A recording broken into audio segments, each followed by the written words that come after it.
여러분 안녕하십니까? 1월 17일 정오뉴스입니다. 첫 소식입니다. 북한이 오는 30일부터 상호 비방을 전면 중지하자고 우리 측에 제의했습니다. 또 우리 측에 한미 합동 군사연습 중단 여부를 결정하라고 압박하고 이 같은 제안들이 수용되면 이산가족 상봉도 이뤄질 수 있다고 밝혔습니다.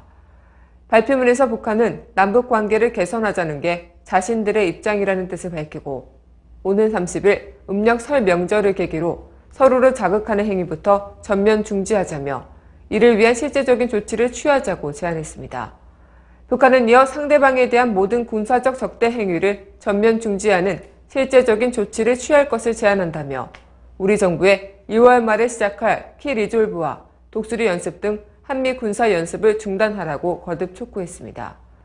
북한은 또 한반도 비핵화 문제와 관련해 이 땅에 초래할 핵 재난을 막기 위한 현실적인 조치도 남북이 함께 취해 나가자면서 우리 정부가 미국과 함께 핵 타격 수단을 한반도에 끌어들이는 행위에 매달려서는 안 된다고 주장했습니다.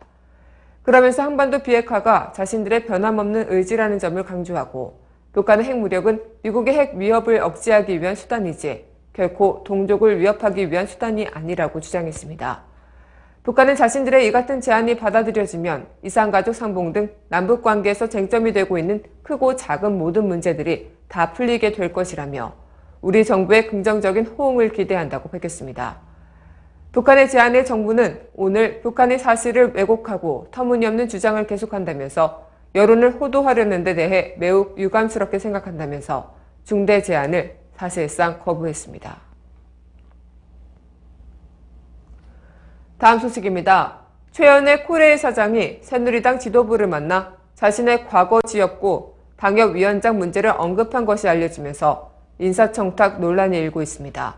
최 사장은 어제 오전 국회에서 열린 새누리당 최고위원회의 직후 황우여 대표, 홍문종 사무총장과 20여 분간 면담을 진행했습니다. 새누리당 대전 서구을 당협위원장이었던 최 사장은 면담에서 현재 공석인 위원장 임명 문제 등을 논의한 것으로 전해졌는데요.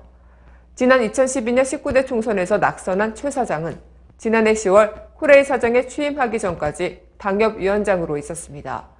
이 지역 당협위원장으로는 자유선진당 출신 이재선 전 의원의 이름이 거론되고 있지만 새누리당 지도부는 아직 결론을 내리지 못하고 있는 것으로 전해졌습니다. 황우여 대표는 면담 직후 기자들을 만난 자리에서 최 사장과 만난 이유에 대한 질문에 자기 지역구니까 정치하고 싶으니 잘 돌봐달라 그런 얘기지라고 답했습니다. 이 사실이 알려지자 야당과 민주노총 등 시민사회단체는 철도 민영화를 둘러싸고 코레일 전체가 어려움을 겪고 있는 상황에서 자신의 정치적 입지를 위해 로비하고 있는 모습은 추악하기 짝이 없다며 최 사장은 철도 민영화 논란만으로도 이미 공기업 수장으로서 자격을 잃은 사람이라고 즉각 반발했습니다. 이에 코레일은 입장을 내고 최 사장이 황 대표를 방문한 것은 철도노조 파업으로 국민과 당에 심려를 끼친 데 대한 사과와 신년 인사를 드리려는 것이었다며 해명했습니다.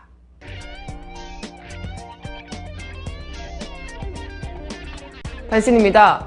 미국 하원에 이어 미국 상원에서도 일본 정부의 위안부 결의 준수를 촉구하는 내용이 담긴 법안이 통과됐습니다. 이로써 사상 최초로 위안부 관련 정식 법안이 의회의 문턱을 넘어 행정부로 넘어가게 됐습니다. 미국 상원은 어제 오후 전체 회의에서 이 같은 내용이 담긴 2014년 통합세출법안을 표결에 붙여 통과시켰습니다. 통과된 법안은 이르면 17일 중으로 행정부에 이송되며 버락 오바마 대통령이 정식 서명할 예정입니다. 철도노조의 김명환 위원장, 박태만 부위원장, 최현철 사무총장, 엄기룡 서울본부장 등 핵심 간부 4명이 업무 방해 혐의로 어제 구속됐습니다.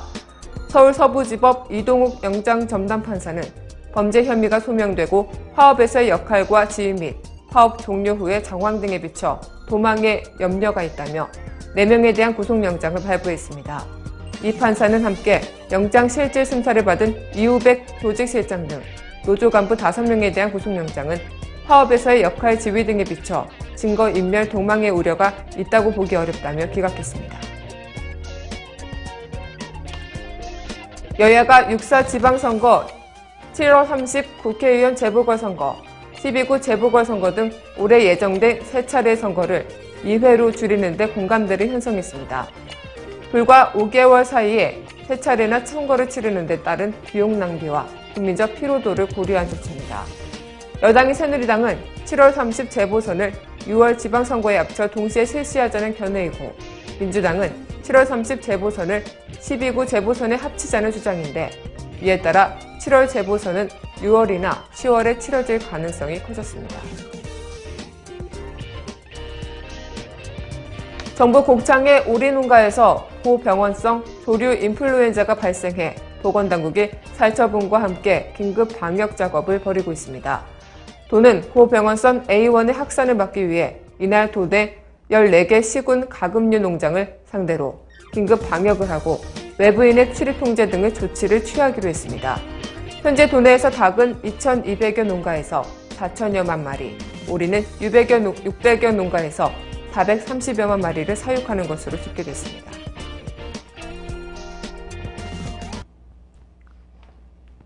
코레일 최연애 사장이 새누리당 황우여 대표를 찾아간 것을 두고 뒷말이 무성합니다.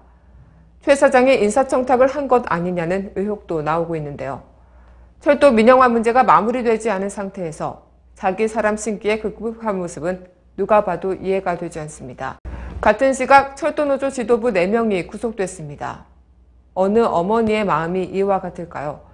10손가락 깨물어 안 아픈 손가락이 없다는 속담은 적어도 최 사장에게는 유해인 듯 보입니다. 오늘 뉴스를 마치겠습니다. 고맙습니다.